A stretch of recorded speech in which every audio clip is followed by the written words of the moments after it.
Hello students, तो आज हमें डिटरमाइन करनी है enthalpy of neutralisation of HCl with NaOH with the help of heat capacity of calorimeter. तो पहले इसका एम समझते हैं। तो जब भी HCl एक स्ट्रॉन्ग एसिड है, NaOH एक स्ट्रॉन्ग बेस है, जब वो न्यूट्रलाइज करेंगे तो कुछ हीट चेंज होगा, एक्सोथर्मिक रिएक्शन होगी, हीट रिलीज होगी। तो हम चाहते हैं पता करना कि कितनी हीट रिलीज होगी। तो उसको मेजर करने के लिए ये एक्सपेरिमेंट हम करते हैं कैलोरीमीटर में। और ये मैंने लास्ट वीडियो में बताया था कि कैलोरीमीटर में क्यों हम कैलोरीमीटर में हीट मेजर करते हैं और क्या प्रॉपर्टीज होनी चाहिए कैलोरीमीटर की कि किसी भी रिएक्शन की हीट चेंज को हम करेक्टली मेजर कर पाए। तो उसके लिए आप लास्ट वीडियो देख सकते हैं। तो अभी के लिए ये शुरू करते हैं, ये वाला एक्सपेरिमेंट कैसे करना है।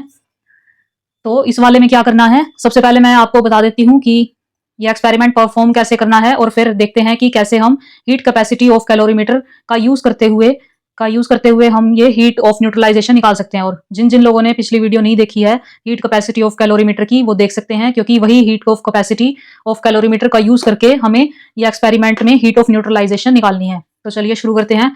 सबसे पहले इस एक्सपेरिमेंट को करने के लिए क्या करना है, एक बीकर लेना है 250 ml का। 250 ml का एक बीकर लेना है और उसमें 100 ml डाइल्यूट एसिड ले सकते हैं, डाइल्यूट HCl लेना है। 0.5 मोलर ले सकते हैं, 0.5 मोलर डाइल्यूट HCl ले लेना है और इसे हमें थर्मस फ्लास्क में डाल देना है।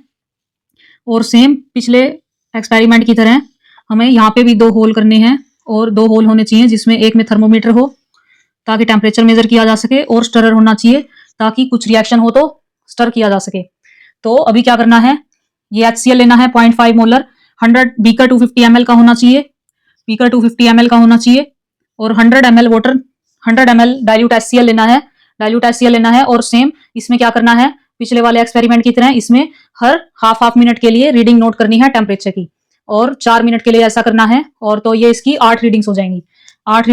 तो सिमिलरली फिर हमें ये स्टेप 1 हो जाएगा हमारा, ये स्टेप 1 हो जाएगा। स्टेप 2 में हमें क्या करना है, हमें एक और बीकर लेना है, उसमें हमें बेस डाल देना है 100 ml बेस डालना है, 0.5 मोलर NaOH डालना है। और सेम इसमें भी स्टेप 1 की तरह थर्मोमीटर लेना है और टेम्परेचर नोट करना है हर हाफ मिनट के लिए, 4 मिनट तक ऐसा करना है। तो इसकी भी 8 रीडिंग्स आ जाएंगी। और स्टेप 3 में क्या करना है, स्टेप 3 में हमें इस वाले बीकर के कंटेंट को इसके अंदर डाल देना है, इसके अंदर ट्रांसफर कर देना है। और जैसे ही हम ट्रांसफर करेंगे तो हमें पता है एक एक्सोथर्मिक न्यूट्रलाइजेशन रिएक्शन होगी।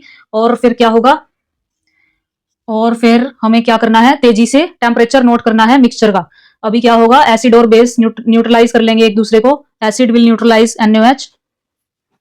NaOH HCl को न्यूट्रलाइज कर लेगा। और मिक्सचर में अभी यहाँ पे जो कंटेंट्स हैं वो 200 ml हो जाएंगे, 200 ml हो जाएगा यहाँ पे, 200 ml हो जाएगा। तो इसी का ध्यान रखते हुए हमने ऑलरेडी 250 ml का बीकर में सब कंटेंट्स लिए थे।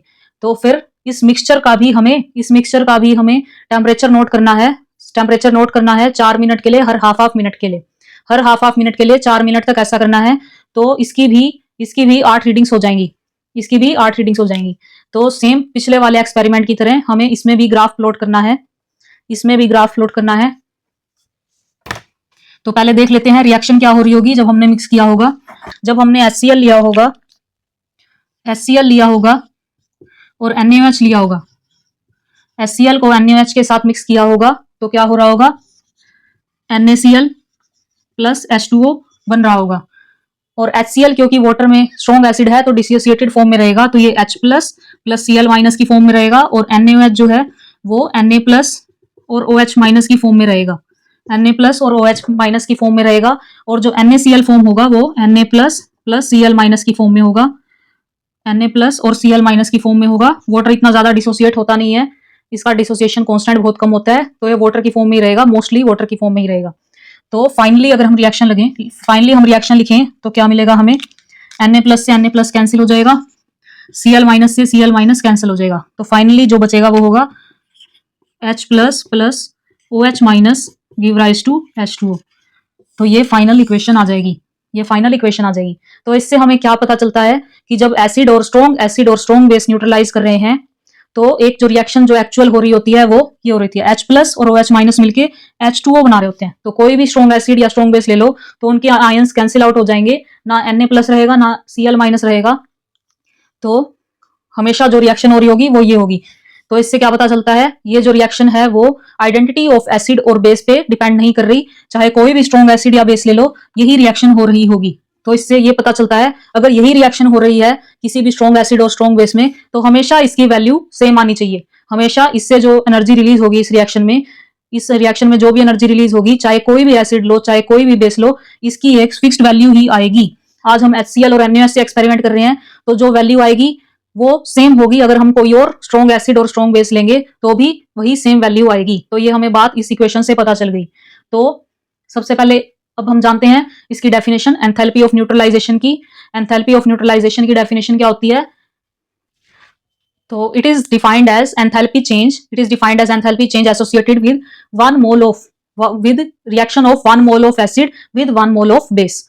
तो 1 मोल ऑफ एसिड और 1 मोल ऑफ बेस को जब हम रिएक्ट करवाएंगे तो उससे जो हीट रिलीज होगी, एंथैल्पी चेंज होगा, उससे हम बोलेंगे हीट ऑफ न्यूट्रलाइजेशन। तो ये याद रखना है कि यहाँ पे 1 मोल ही होना चाहिए।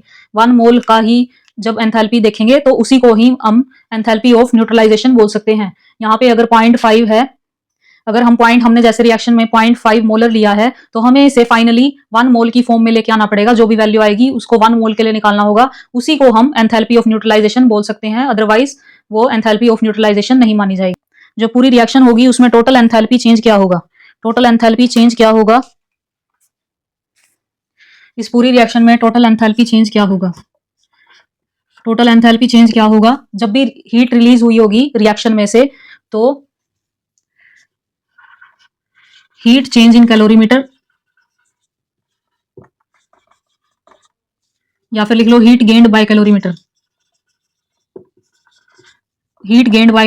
जो टोटल चेंज क्या हुआ होगा, जो हीट रिलीज होगी कुछ तो सोल्यूशन में रहेगी, कुछ तो सोल्यूशन गर्म हो जाएगा, और कुछ हीट जो होगी वो कैलोरीमीटर को गर्म करने में चली जाएगी। तो हीट गेन्ड बाय कैलोरीमीटर और टोटल हीट ऑफ सॉल्यूशन।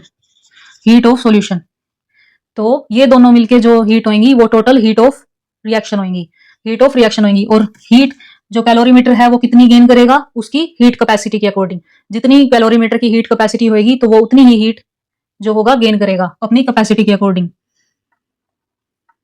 तो हम लिख सकते हैं यहाँ पे delta H is equal to Cp dt। और टेम्परेचर चेंज क्या हो जाएगा? Temperature of mixing minus temperature of acid. जब हमने रिएक्शन नहीं की थी तो सबसे पहले एसिड डाला था, तो मिक्सिंग से पहले उसका टेम्परेचर, मिक्सिंग होने के बाद जो टेम्परेचर चेंज किया हुआ होगा Tm, मिक्सिंग के बाद टेम्परेचर होगा, और इनिशियली क्या था Ta। जब मिक्स नहीं किया था तो टेम्परेचर था Ta, और जब मिक्सिंग कर दिया तो टेम्परेचर था Tm। तो और एक बात ध्यान रखना है, हीट गेन्ड बाय कैलोरीमीटर, ये हीट एब्जॉर्ब करेगा और सॉल्यूशन में से हीट निकलेगी, तो इनके आपस में अपोजिट साइन होंगे। तो मान लीजिए ये नेगेटिव लिया है मैंने, तो ये पॉजिटिव ले लेंगे, हीट ऑफ सॉल्यूशन क्या होगी?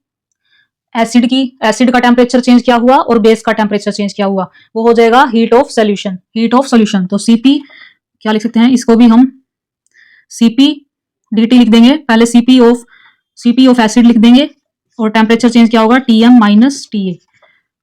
और Cp ऑफ बेस लिख देंगे, Cp ऑफ बेस क्या हो जाएगा? Tm minus Tb। Cp of base हो जाएगा Tm माइनस Tb। और फिर हम क्या करेंगे? Cp ऑफ एसिड और जो बेस है, Cp ऑफ एसिड और Cp ऑफ बेस को हम Cp ही लिख देंगे, क्योंकि हमने बहुत डाइल्यूट सॉल्यूशन लिए हैं, तो ऑलमोस्ट हम इसे वाटर के Cp की अकॉर्डिंग ही मानेंगे। Total heat capacity of water he consider करेंगे, तो इसे हटा के हम एसिड बेस हटा देंगे, और ये Cp ही लिख देंगे। यहाँ पे दोनों इक्वल होंगे, और हम एज्यूम करेंगे क्योंकि ये बहुत ज्यादा डाइल्यूट सॉल्यूशंस हैं, तो इनकी जो हीट कैपेसिटी होगी वो वाटर के इक्वल ही होगी। तो अभी हम क्या करेंगे, इसको हम स्पेसिफिक हीट कैपेसिटी की टर्म्स में लिख लेंगे। और स्पेसिफिक हीट कैपेसिटी क्या होती है? Total heat capacity is equal to mass into specific heat capacity. तो 1 ग्राम की अगर हीट कैपेसिटी S है, तो मास से मल्टीप्लाई करने पर टोटल सब्सटेंस की हीट कैपेसिटी आ जाएगी Cp। तो Cp is equal to ms से रिप्लेस कर देंगे, तो minus Cp of calorimeter Tm minus Ta और प्लस Cp की जगह m इंटू एस लिख सकते हैं, Pm minus TA plus m into S Pm minus Tb। तो यहाँ से हम एंथैल्पी चेंज निकाल सकते हैं, इस फॉर्मूला से हम एंथैल्पी चेंज निकाल सकते हैं, इस फॉर्मूला से हम एंथैल्पी चेंज निकाल लेंगे, क्योंकि ये तीनों चीजें हमें ग्राफ से पता चल जाएंगी। स्पेसिफिक हीट कैपेसिटी हम वाटर की ही लेंगे, क्योंकि डाइल्यूट सोल्यूशन है तो हम एज्यूम करेंगे कि ये वाटर ही है। तो इसको हम 4.18 इंटू 10⁻³ जूल पर केल्विन पर किलोग्राम ये वैल्यू डालेंगे। और मास हम वाटर का ही लेने वाले हैं क्योंकि डाइल्यूट है, तो इसको भी हमने क्या करना है, mass is equal to density is equal to mass by volume होता है, तो मास को हम वॉल्यूम इनटू डेंसिटी लिख देंगे और डेंसिटी ऑफ वाटर डाल देंगे, और वॉल्यूम हमें पता ही है एसिड बेस का हमने क्या लिया था। तो इससे हम टोटल एंथैल्पी चेंज निकाल लेंगे। पर इस एंथैल्पी चेंज को हम हीट ऑफ न्यूट्रलाइजेशन नहीं बोलेंगे, क्योंकि अभी हमने ये मोल्स 1 मोल की नहीं निकाली है, ये 0.5 मोलर सोल्यूशन हमने लिया था, 0.5 मोलर सोल्यूशन हमने लिया था। तो देखिए अभी कैसे निकालनी है। तो अभी हमने एंथैल्पी चेंज ऑफ सॉल्यूशन निकाला था, पर मैंने बताया था आपको कि वो एंथैल्पी चेंज को हम हीट ऑफ न्यूट्रलाइजेशन नहीं बोल सकते जब तक कि हम 1 मोल का ना निकाल लें। तो सबसे पहले देखते हैं कि HCl किसी का भी ले सकते हैं, HCl का या NaOH का, उसके मोल्स थे कितने। तो हमें ये फॉर्मूला पता है, M1V1 is equal to M2V2। तो यहाँ हम एसिड का ले लेते हैं और यहाँ पे हम सॉल्यूशन का ले लेते हैं, क्योंकि हमने स्टार्टिंग में मोलैरिटी एसिड की ली थी 0.5 मोलर और वॉल्यूम ऑफ एसिड था 0.5 मोलर हमने लिया था एसिड, और वो था 100 ml। लेकिन जब हमने इसको सॉल्यूशन में डाला तो वो मोलैरिटी डाइल्यूट हो गया होगा, वो सॉल्यूशन डाइल्यूट हो गया होगा। तो अभी देखते हैं सॉल्यूशन में उसकी क्या मोलैरिटी थी। सॉल्यूशन में मान लीजिए M2 मोलैरिटी थी, तो अभी सॉल्यूशन में फाइनल वॉल्यूम क्या हो गया, 200 ml, क्योंकि हमने इसमें बेस भी डाल दिया था, तो 200 ml आ गया। तो यहाँ से जो फाइनल एसिड की जो मोलैरिटी है वो आ गई होगी 0.5 इंटू 100/200, ये आ जाएगा मोलर। तो ये कैंसिल करके आ जाएगा 0.5/2, ये आ जाएगा 0.5/2। तो ये मोलैरिटी आ गई HCl की इन सॉल्यूशन। तो अभी डाइल्यूट हो गया, इसीलिए ये मोलैरिटी कम हो जाएगी। तो अभी क्या करना है, ये हो गई molarity of HCl in solution, ये हो गई 0.5 इंटू 2। तो जैसा कि हमें पता है नंबर ऑफ मोल्स क्या होते हैं, नंबर ऑफ मोल्स होते हैं molarity into volume, number of moles होते हैं मोलैरिटी इंटू वॉल्यूम। तो अगर हम इसको मोलैरिटी को वॉल्यूम ऑफ सॉल्यूशन से मल्टीप्लाई कर देंगे तो नंबर ऑफ मोल्स आ जाएंगे, और ये है 200। तो मोल्स ऑफ सॉल्यूशन क्या आ जाएंगे, मोल्स ऑफ सॉल्यूशन क्या आ जाएंगे, इसको कैंसिल आउट हो जाएगा, ये 0.5 इंटू 100, तो 5/10 इंटू 100, तो ये आ जाएंगे,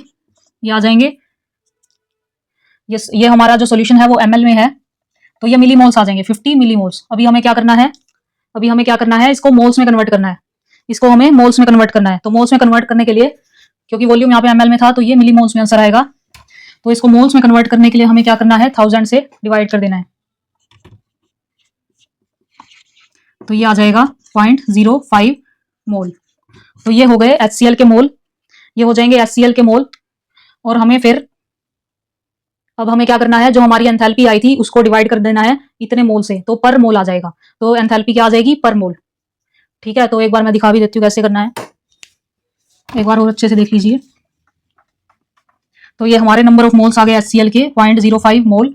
तो एंथैल्पी चेंज ऑफ 0.05 मोल, 0.05 मोल हमारे HCl का हमने एंथैल्पी चेंज निकाला था डेल्टा H, जो वो फॉर्मूला था उससे जो डेल्टा H आएगा वो 0.05 मोल के लिए था, वो 0.05 मोल के लिए इतना था, तो 1 मोल के लिए कितना हो जाएगा, डेल्टा H/0.05। तो ये हमारा फाइनल आंसर हो जाएगा, ये हमारी हो जाएगी एंथैल्पी ऑफ न्यूट्रलाइजेशन। ये स्टेप हमें याद रखना है, ये बच्चे भूल जाते हैं और गलती कर देते हैं। तो ये हमारी एंथैल्पी ऑफ न्यूट्रलाइजेशन नहीं होगी, ये होगी हमारी एंथैल्पी ऑफ न्यूट्रलाइजेशन, क्योंकि ये पर मोल की है। तो स्टूडेंट्स आज के लिए इतना ही, आगे हम करेंगे नेक्स्ट एक्सपेरिमेंट करेंगे, जो कि है आयनाइजेशन एंथैल्पी निकालनी है वीक एसिड की। तो आज के लिए इतना ही, मिलते हैं नेक्स्ट क्लास में, धन्यवाद।